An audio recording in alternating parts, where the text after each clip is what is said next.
নমস্কাৰ সকলোকে ৰাজটেক আছামলৈ স্বাগতম জনাইছোঁ। আজি এটা ইনফৰমেশ্যনেল ভিডিঅ' আপোনালোকলৈ লৈ আহিছোঁ।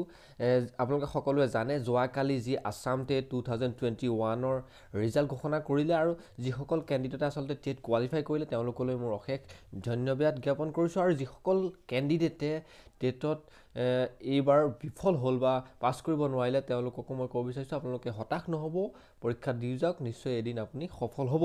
কিন্তু এটা কথা তাৰে মাজৰে যিসকল আচলতে বিফল হ'ল তাৰে মাজৰে কিছু সংখ্যক কেণ্ডিডেটৰ মানে কি হৈছে সন্দেহ উপজিছে, মানে তেওঁলোকে পৰীক্ষা যিমতে দিছিলে আচলতে সেইমতে তেওঁলোকে মাৰ্কটো পোৱা নাই বা তেওঁলোকে কনফিডেণ্টলি যিমান আচলতে মাৰ্কৰ প্ৰশ্নৰ উত্তৰ কৰিছিলে সেই মাৰ্কৰ মতে প্ৰশ্নৰ উত্তৰ পোৱা নাই আৰু তেওঁলোকৰ মনত অলপ সন্দেহৰ অৱকাশ সৃষ্টি হৈছে, কিবা খেলি মেলি হৈছে নেকি এক্সামিনেশ্যন বৰ্ডৰ। কিন্তু তেওঁলোকে এটা কাম কৰিব পাৰে, তেওঁলোকে অনলাইন যোগে RTI কৰিব পাৰে। RTI কৰি পেলাই তেওঁলোকৰ সকলোবিলাক তথ্য চাব পাৰে। আৰু কেনেকৈ আচলতে অনলাইনত RTI কৰে সেইটো বিষয়ে মই আচলতে ভিডিঅ'টো বনাব বিচাৰিছোঁ। চাওক, আপুনি এটা চিম্পলি এটা এপ ডাউনলোড কৰিব লাগিব। এপটোৰ নাম হৈছে অনলাইন RTI। আপুনি দেখিছে নিশ্চয়, মই ডাউনলোড কৰি থৈছোঁ। Online RTI file RTI online বুলি যিটো এপ আছে, এপটো অ'পেন কৰিব। ডাউনলোড কৰাৰ পিছত অ'পেন কৰাৰ পাছত আপুনি এপটোত সাধাৰণতে নিশ্চয় দেখিছে কেইবাটাও আচলতে অপশ্যন আছে। RTI ৰিফাণ্ড, এনচাৰ শ্বীট, আপুনি ইউজ ফাণ্ড সকলোবিলাক ইয়াত আছে। আপুনি এনচাৰ শ্বীটত আপুনি ক্লিক কৰি দিব। এনচাৰ শ্বীটত ক্লিক কৰাৰ লগে লগে আপোনাক ৰেজিষ্টাৰ কৰিবলৈ ক'ব। যিহেতু আপুনি নতুনকৈ আহিছে, যিকোনো এটা আপোনাৰ গুগল ID তাত ৰেজিষ্টাৰ কৰি ল'ব পাৰে। আপোনাৰ মোবাইলটোত ৰেজিষ্টাৰ হৈ থকা যিকোনো এটা গুগল IDত আপুনি এই এপটো ৰেজিষ্টাৰ কৰিব। তাৰপিছত এপ্লাই যিটো অপশ্যন আছে, এপ্লাইত আপুনি ক্লিক কৰি দিব লাগে। ক্লিক কৰি দিয়াৰ পিছত আপোনাৰ যিটো ফাৰ্ষ্ট নেম দিলোঁ, কিবা এটা দিলোঁ, তাৰপিছত লাষ্ট নেম দিলোঁ, আপোনাৰ উপাধিটো সঁচাকৈ দিলে, তাত ইমেইলটো দিলে, আপোনাৰ মোবাইল নাম্বাৰটো দিলে, তাৰপিছত আপোনাৰ জেগাখনৰ এড্ৰেছটো দি দিলে, তাৰপিছত আপোনাৰ জেগাখনৰ যিটো পিনক'ড সেই পিনক'ডটো দি দিব। কাৰণ পোষ্ট অফিচৰ জৰিয়তে আপোনাৰ যিবিলাক কাগজ সেই কাগজবিলাক আহিব। তাৰপিছত আপুনি নেক্সট কৰিলে। নেক্সট কৰাৰ পাছত আপুনি দেখিছে ইয়াত কেইবাটাও আহিছে, personal RTI, social RTI, order RTI। আপুনি পাৰ্চনেল RTIতে থাকিব। পাৰ্চনেল ইনকম টেক্স ৰিফাণ্ড, সকলোবিলাক মাৰ্কশ্বিট ভেৰিফিকেশ্যন সকলোবিলাক আপুনি দেখিছে।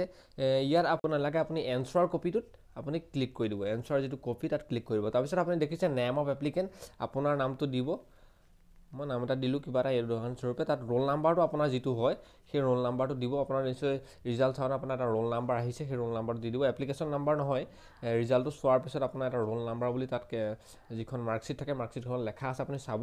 তাত এক্সামিনেশ্যন নাম দিব, ধৰি লওক আমাৰ আছাম টেটৰ কাৰণে আছাম টিচাৰ এলিজিবিলিটি টেষ্ট বা আছাম টেট 2021 আপুনি দিয়াৰ পাছত ডেট অফ এক্সামিনেশ্যন, আপুনি কোনদিনাখন আচলতে পৰীক্ষা দিছিলে সেই পৰীক্ষাটো দিব।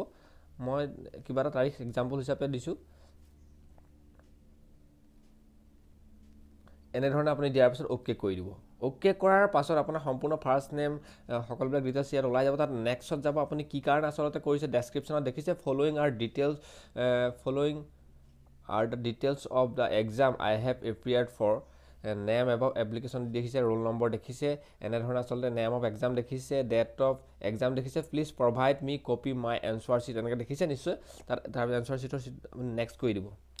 নেক্সট কৰি দিয়াৰ পাছত আপুনি যদি বাই ইমেইলত আপোনাৰ ল'ব বিচাৰে আপুনি ডকুমেণ্টখিনি, তেতিয়াহ'লে আপুনি 299 টকা পে' কৰিব লাগিব। আৰু যদি বাই ফোন বা আপোনাৰ যিটো পোষ্ট অফিচৰ এড্ৰেছ দিছে সেই এড্ৰেছটোত যদি পঠাই দিব বিচাৰে তেতিয়া 499 টকা আপুনি ভৰিবলগীয়া হ'ব পাৰে। অৰ্থাৎ পে'টো আপুনি কৰি দিব। পে' কৰাৰ পাছত আপুনি এটা RTI এপ্লিকেশ্যন ID পাব। সেইটো এপ্লিকেশ্যন IDটোৰ জৰিয়তে যদি আপুনি পোষ্ট অফিচত বিচাৰিছে তেতিয়াহ'লে আপুনি তেনেধৰণে পোষ্ট অফিচত ট্ৰেক কৰিব থাকিব পাৰিব আচলতে ক'ত এই পাৰ্চেলটো পাইছেহি, তেনেধৰণে চেক কৰি থ'ব পাৰিব। আৰু আপুনি ইমেইলত যদি বিচাৰে তেতিয়া সোনকালে পাব। ইমেইলটোত হ'লেও এটা মিনিমাম টাইম লাগে RTI। যদি আপুনি ইনকেছ নাপায় তেতিয়াহ'লে আপুনি ইয়াৰ ওপৰত অভিযোগ দাখিল কৰিব পাৰে আমাৰ কোৰ্টত।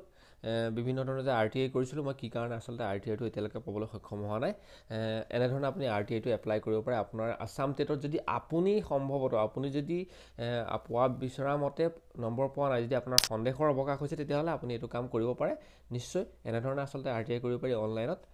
আজিলৈ ইমানেই। ইনফৰমেশ্যনখিনি যদি ভাল পালে লাইক শ্বেয়াৰ কমেণ্ট কৰিবলৈ নাপাহৰিব। লগতে আপোনাৰ বন্ধুবৰ্গলৈ মোৰ ভিডিঅ'টো শ্বেয়াৰ কৰিবলৈ নাপাহৰিব। যদি নতুনকৈ চেনেলটোত আহিছে তেতিয়াহ'লে চেনেলটো ছাবস্ক্ৰাইব কৰি এনেধৰণৰ ভিডিঅ'বিলাক বনাই যোৱাত মোক সহায় কৰিব বুলি মই আশা কৰিলোঁ। ধন্যবাদ। জয় অসম।